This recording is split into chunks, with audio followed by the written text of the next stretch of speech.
You know that feeling when you look at like a perfectly rendered 3D image on a flat screen, and for a split second, your brain just completely buys the illusion? Oh, yeah. You perceive the depth, the volume, the texture. It feels incredibly real. Exactly. But then you rotate the model in the software, and suddenly you realize it's completely flat from another angle. The whole thing was just this trick of perspective. Right, a mathematical projection that your brain completely fell for because, well, the math happening behind the pixels was just so convincing. Yeah, and we rely on those mental shortcuts all the time, right? We do.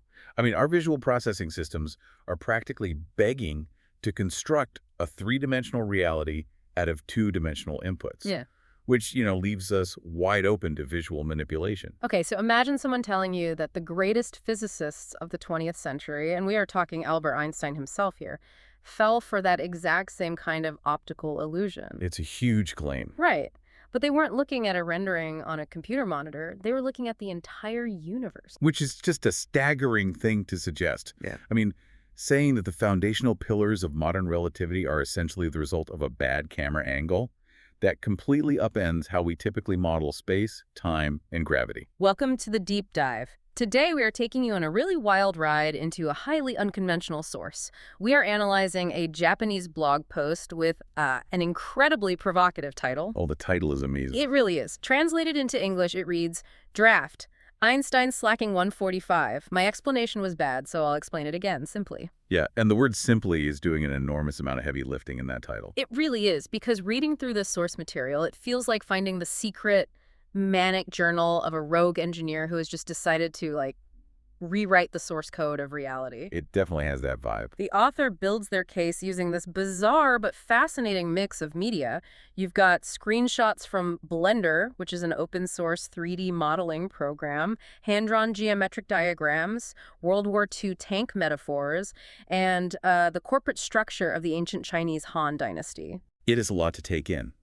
But underneath that highly idiosyncratic presentation, there is actually a remarkably specific structural critique of modern physics. Right. They really go after the core tenets. They do. The author's core argument is that Einstein made a fundamental, what they call spatial recognition mistake. And furthermore, they argue that Hendrik Lorentz's famous equations are completely misunderstood. And conventional physics uses those equations to describe the literal physical contraction of objects moving near the speed of light. Yeah. Exactly. But the author claims those equations are actually just mathematical tools for correcting information delay, not physical shrinking. Okay, so to understand how Einstein supposedly messed up, we first have to understand how this author visualizes the speed of light. Because they don't just see it as the universe's absolute speed limit, they treat it as a budget. Right. The original text calls this light's budget allocation. To explain this, the author starts with a Minkowski space-time diagram. Minkowski was Einstein's math professor, wasn't he? He was, yeah. And he developed a way to visualize the universe as a four-dimensional grid.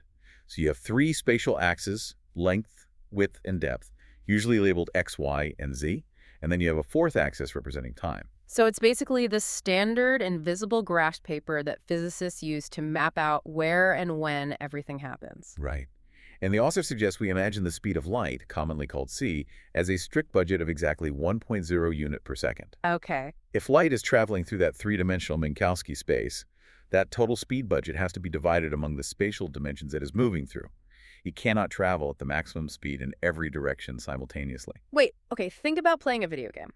If you press straight forward on the controller joystick, your digital character runs forward at their absolute maximum speed. Yeah, the speed of 1.0. But if you press forward and right at the same time, moving diagonally, your character doesn't suddenly move at double speed. The game's engine automatically splits your maximum speed budget between the forward direction and the rightward direction. That is a perfect analogy. And the author provides a mathematical breakdown of this exact concept. If light is moving along the z-axis, let's just call that forward, at 80% of the speed of light, the geometry of 3D space dictates it only has enough budget left to move at 60% of the speed of light along the other axis. Because 80 squared plus 60 squared equals 100 squared, it's essentially the Pythagorean theorem applied to velocity. Exactly. The total combined speed in 3D space is always exactly the speed of light, but the individual directional components share the load.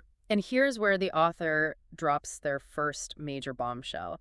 They claim that physicists actually forget this budget is split when they sit down to measure things. Right, the measurement is the problem. The source includes these fascinating screenshots from that 3D software showing a green arrow representing a beam of light. And the arrow has a mathematical length of about 5.77 units in the 3D digital space. But when you lock the camera and look at it straight on, projecting it onto a flat 2D screen, it looks distorted. Yeah, it appears to be only 57% of its true length. The author defines this phenomenon as the apparent component speed. So when we look at a two-dimensional projection of a three-dimensional reality, whether that projection is on a computer monitor, a photographic plate, or even the retina at the back of a human eyelight, appears to be moving slower on that specific flat plane of observation. So we might measure the light moving at, say, 60% of c on our 2D plane, but it's true, overarching 3D speed remains a constant 100% of c. Exactly. And the author is arguing that physicists are getting completely tricked by this projection. They are measuring that 60% apparent speed on their specific limited plane of observation, and then they are building massive, sweeping theories around that measurement. They completely forget that the remaining 80% of the speed budget is happening in a dimension they aren't capturing. Yeah, they are mistaking a limited cross-section of reality for the entirety of reality. Wow. Okay, so if light speed is a budget that gets easily distorted when we project it from 3D space into 2D measurements, how does a physical human being or even a telescope actually capture it without messing up the math? Well, this is where the blog takes a pretty wild turn. Yeah, because right at this point, the author abruptly shifts gears. We go from abstract 3D modeling software straight into the claustrophobic turret of a World War II tank. The author uses the tank to force a shift from abstract mathematics to the visceral physical mechanics of how an observation is actually made in the real world. Okay, picture this scenario. You are a tank commander. You are rumbling through an electromagnetic field at 60% of the speed of light. Which is very fast for a tank. Just a bit. And outside, there is an enemy tank charging towards you with a relative speed of 1.2 times the speed of light. So the author breaks down the physical act of seeing that enemy tank into a set of highly rigid spatial coordinates along a y-axis. At coordinate y equals 0, you have the tank's peephole, the thick glass window looking outside. Conceptually, this is the pupil of an eye or the front glass of a camera lens. Right. Deeper inside the dark interior of the tank, at y equals -10, you have the focal point or the pinhole of the camera. Finally, at the very back of the setup at y equals -20, you have the screen where the image lands and is actually processed. So in human terms, this is the visual cortex, the occipital lobe at the back of your brain. Precisely. But wait, hold on. Isn't seeing just seeing? Light bounces off the enemy tank, hits my eye, and I see the tank. Why are we splitting microscopic hairs over the exact coordinates of a glass peephole versus the back of the brain? We have to split those hairs because of the author's core thesis information delay. Okay. The author is deeply frustrated by the tendency in physics to treat the eye, or a telescope, as an abstract mathematical point that gathers information instantly. A camera is a physical object. It has depth, it has internal volume, and crucially in this scenario, it is moving rapidly through space. Right, the entire tank is moving forward at 60% of the speed of light. So light from the enemy tank hits the outside peephole window. But it takes a non-zero amount of time for that physical light wave to cross the dark interior room of the tank to hit the lens at the -10 coordinate. Wow. And it takes even more time for that signal to travel to the screen at the -20 coordinate. And during that entire transit time, the tank itself has continued to move forward. Exactly. The camera is literally running away from the light as the light moves through it. That is mind-bending. Because the tank is moving the whole time, the light is traveling inside its own internal space. The light finally arrives at the retina and the brain from a apparent direction. The angle is shifted. So the image landing on the screen does not represent where the enemy tank actually is at that exact microsecond. No, it represents where it was, but distorted by the movement of the observer during the internal processing time. This is so fascinating. The author actually uses a highly specific insult for physicists who ignore this. They call Einstein's famous thought experiments head-heavy. Yeah, head-heavy. It's a great term. The critique is that Einstein would sit in a patent office dreaming up thought experiments about trains and lightning strikes, and he was doing the math as if the observers simply absorbed the event instantaneously. He allegedly ignored the messy physical reality of a camera eye getting bombarded by light over a period of time while hurtling through space. And this leads directly to the author's sweeping critique of the history of physics, specifically pointing a finger at an 18th century astronomer named James Bradley. Right, Bradley is famous for discovering stellar aberration, which was basically the first direct proof that the Earth is moving through space. Yeah, Bradley realized that the apparent position of stars in the night sky slightly changes depending on the time of year. Because the Earth is moving along its orbit around the sun, if you point a telescope straight up at a star, the starlight will actually hit the side of the telescope tube before it reaches your eye at the bottom. Because the telescope moved while the light was traveling down the tube. Exactly. To catch the light properly, you have to tilt the telescope slightly forward in the direction the Earth is moving.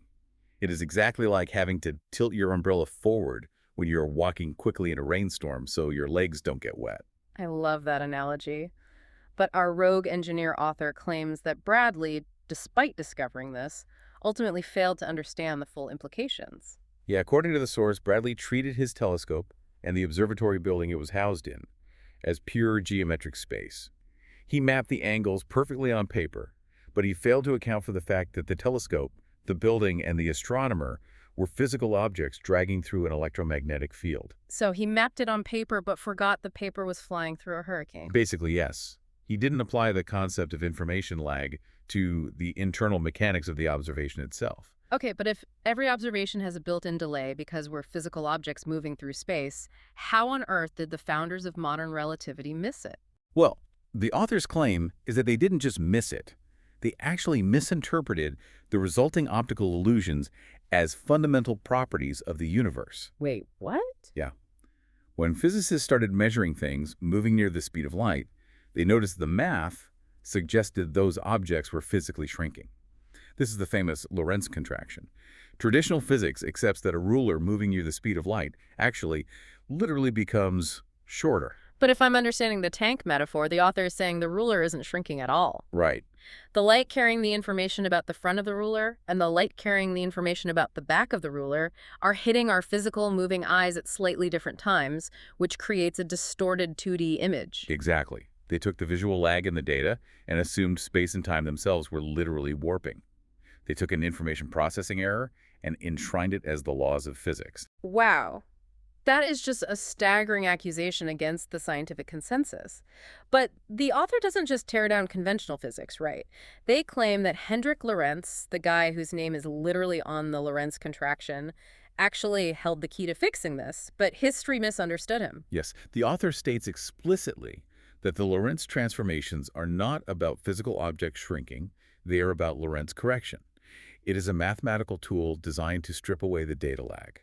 Okay, but how does a math equation undistort delayed light? The author compares it to correcting for the Coriolis effect. Let's say you fire an artillery shell 10 miles north. You can't just aim straight north. Because the Earth is spinning. Exactly. The Earth is a sphere rotating eastward. While your shell is in the air, the target literally moves out from under it. To hit your target, you have to do the math and aim slightly off to the side to compensate for the Earth's movement during the shell's transit time. Oh, that makes so much sense. The Lorentz equations, in this view, are just the physics equivalent of that adjustment.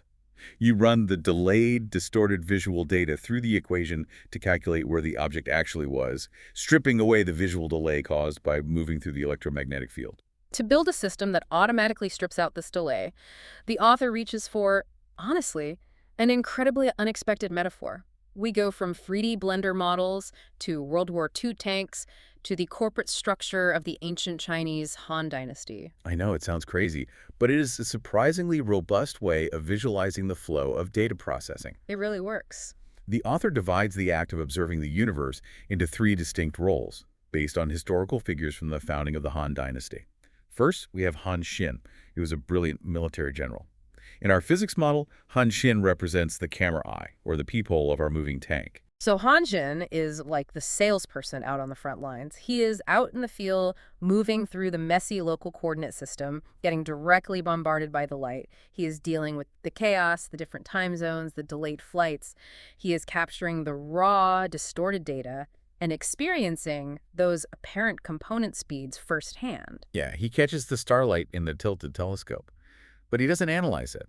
He simply reports the raw data back to Zhao He. The chancellor. Right, the chancellor, the ultimate administrator. Yeah. He represents the 2D screen, or the brain's visual cortex processing the image. He is the brilliant accountant in the back office. He's not out in the mud with the telescope.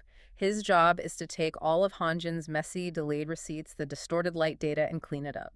And the author explains that Zhao, he uses complex spaces and applies those Lorentz equations to perform the Lorentz correction we just discussed.